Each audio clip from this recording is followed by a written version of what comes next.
세계에서 가장 많은 이들이 살고 있는 주인, 캘리포니아주가 요식업 최저 시급으로 큰 도전을 시작합니다.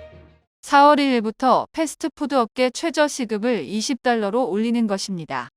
31일 AP통신은 캘리포니아주가 4월 1일부터 패스트푸드 업계 피고용자들의 최저 시급을 $20로 인상하며, 이는 지난해 최저 시급 $15.50에서 30% 상승한 수준이라고 보도했습니다.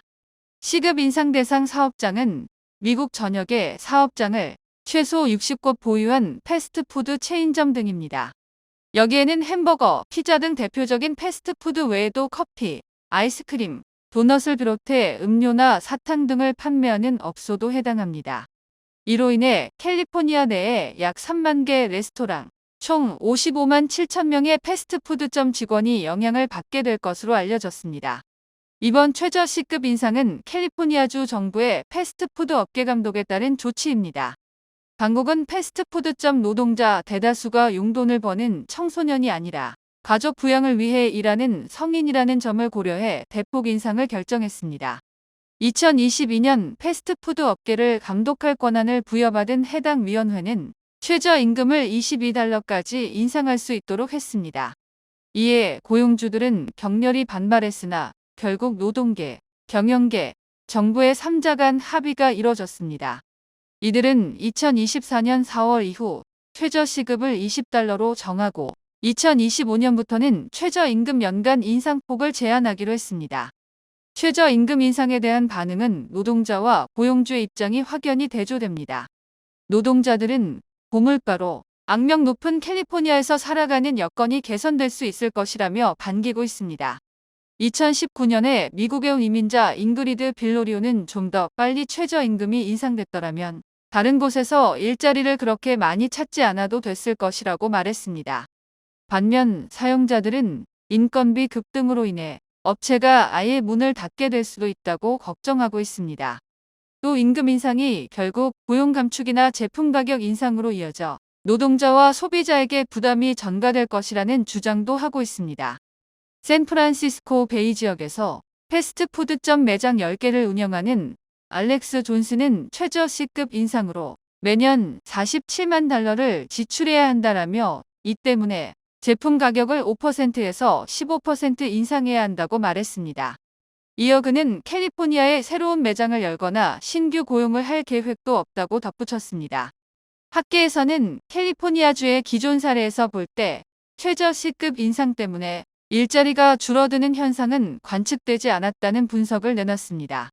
마이클 라이히 캘리포니아 버클리 대학 노동경제학 교수는 고용 감축 효과가 거의 없다는데 놀랐다면서 효과가 있다면 고용에 긍정적이었다고 주장했습니다. 그러나 최저임금 인상 시행 전부터 이미 진통은 시작됐다.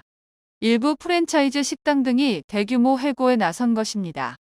피자헛의 경우 사내 배달 차량을 없애 이로 인해 약 1,200명의 배달 노동자가 일자리를 잃었습니다. 또 근무 시간을 단축하거나 신규 고용을 동결하는 것은 물론 직원 유급 휴가나 브레이크 타임 등 복지 혜택을 폐지하는 업체도 늘고 있습니다. 업주 입장에서 가장 쉽게 늘어난 비용을 충당할 수 있는 방법은 메뉴 가격 인상입니다. 캘리포니아주의 패스트푸드점 가격은 최근 연간 8%씩 올랐는데, 이번 최저임금 인상으로 인해 앞으로 8%에서 10% 더 오를 것으로 예상됩니다. 기후변화 등의 영향으로 국제 코코아 가격이 급등하면서 초콜릿 제품의 슈링크플레이션 현상이 일어나고 있다고 영국 일간 파이낸셜 타임스가 29일 보도했습니다. 슈링크플레이션은 기업이 소비자 저항을 피하고자 가격은 그대로 두고 슬그머니 양을 줄이는 판매 방식입니다. 이 같은 사실상의 가격 인상은 초콜릿의 원료인 코코아 가격이 급등하고 있어서입니다. 지난 26일 뉴욕 상품거래소에서 5월 인도 코코아 가격은 톤당 $10,000,000를 돌파했습니다. 올해 들어 2배 넘게 급등한 수준입니다. 코코아주 경작지인 서아프리카는 만성적인 투자 부족의 기후변화, 나무 노령화로 작황이 부진했는데, 올해 악천후와 병해까지 심해지면서 수확량이 급감했습니다. 초콜릿 업계는 원료 가격 상승을 소비자에게 전가하지 않으려 노력한다고 주장하고 있습니다. 프랑스 초콜릿 조합의 질 루비에르는 지난해 1월부터 올해 2월 사이 코코아 가격이 130% 이상 상승했으나 프랑스 초콜릿 소비자 가격은 지난해 11% 늘어나는데 그쳤다고 말했습니다.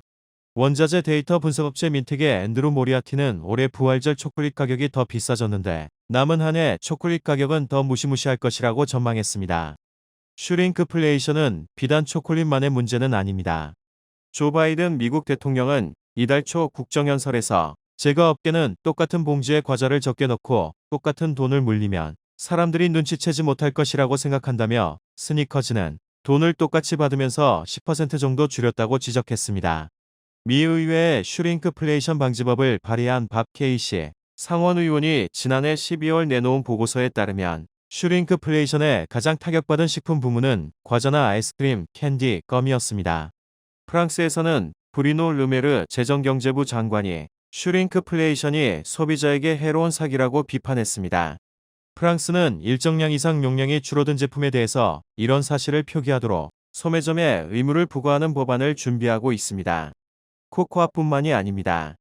극심한 더위와 병충해로 커피 원두 가격이 뛰고 있으며 2050년까지 세계 원두 경작지의 절반 이상이 부적합 토지로 바뀐다는 충격적인 전망 역시 잇따르고 있습니다.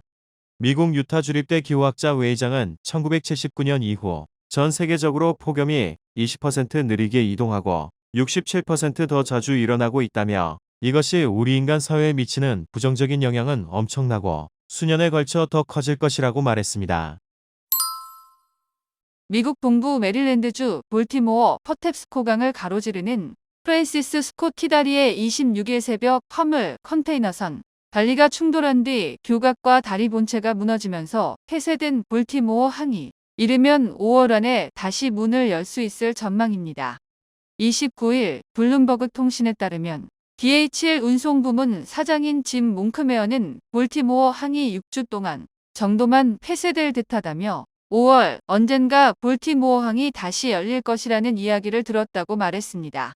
이와 관련해 스콧 스펠먼 미 육군 공병단 사령관 역시 30일 볼티모어 항 재개통 시점에 대해 몇 주가 걸릴 수 있다고 본다며 며칠이나 몇 달은 아니라고 생각한다고 말했습니다. 다만 분석이 완료되기 전까지 구체적인 기간을 제시할 수 없다고 덧붙였습니다.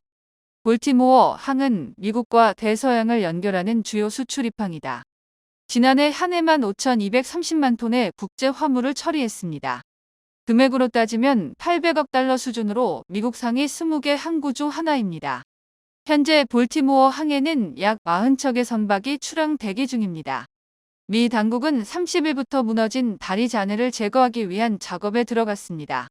동시에 다리 위에서 작업 중에 떨어져 실종된 4명에 대한 수색에 나섭니다. 이를 위해 미 당국은 무너진 다리 일부를 절단해 바지선에 실어 이동할 예정입니다. 진해 제거 작업에는 바지선 2대와 650톤 크레인, 330톤 크레인이 투입됐습니다.